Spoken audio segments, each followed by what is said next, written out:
juste. waaw asalaamaaleykum wa rahmatulah gars yi xam rek comme ni ñu ko waxee ñu ngi fii Kër Mbaye Fall extension Mbao Concorde extension. waaw mais comme problème ndox bi ñu am nii rek xam nga moom la ñuy expliqué toujours dañ siy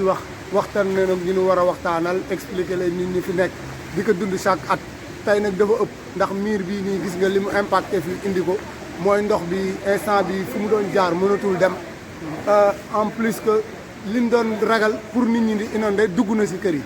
te yooyu yëpp doon nañ ko sóoraale waaye nag tey mu ngi nii daal mun nu dem fenn mun nu dugg mun nu génn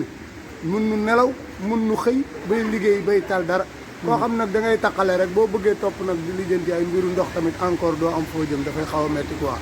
pour gars yi nga xam ne ñoom la yàlla def ñu nekk suñu kanam ñu bàyyi nu xel xam ne ñun itam si njaboot yi lan bokk ñu sóoraale nu jàppale nu si li nga xam mooy suñuy soxla ndax nit kenn du ko xeebal soxlaam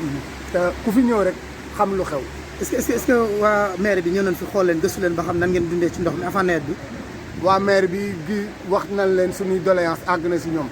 mais tey yaakaar naa lii nii ñoom xëy na xamewuñ ko nii laa yaakaar parce que lii ni mu demee nii ñoom buñ ko gisee dinañu gën a bàyyi xel si lu ñu leen di wax yaakaar naa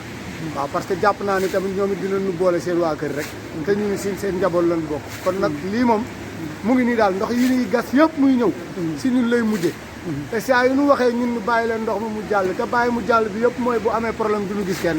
lii rek mooy suñu problème kon daal ngay lancé su mel ni monsieur le président Macky Sall waaw moom mi ngànk réew mi waaw lan la mën a wax ay éléments yi nekk si terrain bi xanaa mu gën a wax leen mu ñaax leen ñu bàyyi xel roq bu nekk kenn ku nekk si réew mi lañ bokk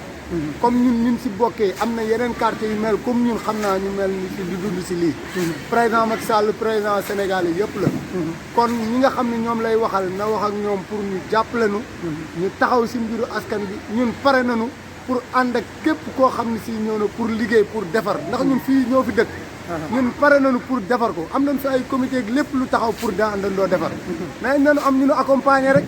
ñun dul xaar kenn mais nan nu jàppale rek ñu defar incha allah mais am ngeen fi benn comité am nañ fi comité boo xam ne si comité de quartier lañ ko def organiser wu nañu te tellement que dañuy cotiser sax pour defar koñ bi mais am na si loo xam ne lépp mun nu ko def parce que daf si am yoo xam ne lii nag ëpp na doole si ñun waaye su jotee tam li ñuy mën mooy ñëw taxaw ñëpp génn nit ñi gënoon nañu bare sànq mais ñu bare ñu ngi si kër yi di tànk kon daal leen pare ngeen bu nawet bi jàllee ngeen jëm koo taxaw seen bopp yéen comité bi defal seen bopp incha allah ñun moom bu nawet bi jàllee bi yoon dinañu préparé wu suñu lépp lu nu mën suñu kàttan pour def li nga xam ne si moom mooy defar suñu gox ñuy ñaan autorités yi nga xam ne fi nekk commencé si maire bi nga xam ne si moom la ñu gën a dëkkal mu gën nu jege moom commencé si moom ba yéeg ba si ñu gën a kawe pour def li nga xam ne si moom mooy suñu yitte defar fi ñu dëkk suñu gox xaaruñu si kenn waaye soxla nañu accompagner nu parce que ñoom tam looloo tax ñu teg leen bi sëñ bi fàttali ñu tur bi tam ñu wax ne yaay kan si comité bi man maa ngi tudd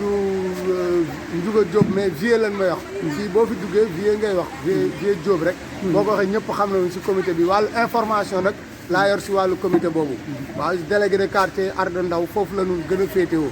waaw si quartier boobu fa la ñu nekk incha allah jërëjëf ñoom xam nañu bu baax jërëjëf Moussa Diop maa ngi dëkk fii Kër Mbaye Fall waaw damaa ñëw pour wallu si waa koñ bi ci ndox mi franchement lii dafa metti dégg nga mënuñoo nekk suba ba léegi nekk si biir ndox mi di secourir nit ñi te amuñu benn aide maire boo xamante ne ñëw na fi pour jéem ñoo liggéeyal dégg nga amuñu canal yi amuñu dara pompe sax mënuñu ñu ko al ñun ñooy secourir di daw di ñëw di secourir nit ñi franchement dafa metti yow fan nga bàyyi ko ñëw fii maa ngi bàyyi koo fee tool Dias ñëw fii di secourir APS bi wax dëgg yàlla miir bi dafa ñëw kenn ñoo rey dañu gars yi defal effort boo defaree miir dafa am loo lu mu àndal ñu defal canalisation sax mun a si am ci jàmm dëkk bi lépp ay inondé lépp tool Dias fépp ay inondé ciment laa jëli woon pour defaru mu toll ni mbir maa ngi senn sonn nañu wax leen ak nit ñi sonn nañu duñu wax ak nit ñi wax ak président mu wax ak ndaw mi bàyyi si mu gox wax ak ndaw si fu ñu toll ni ñun sonn nañu xoolal lii kenn mënu fee nelew non da ngay dugg si biir ndox mi ñu fàttal la waaw yow man kay dugg waxal sonn fi sa doléance rek waaye mu toll nii dama sonn xoolal sama miir gi di ma defar nii dara ndox maa ngi dul di ma yàqal fu ne daj naa ko fi waaye ngir yàlla nag mag sama waay la ndaa moom it na ci góorgóorlu kenn Mbaye Fall nañu jàppale waa APIX nañu xool ni ñu def nii nañu jàppale ngir yàlla mais maire ñëw fi def fi dara gis jagaguma ko de Ablaye Pouy moom gisaguma ko fi de waaye nañu jàppale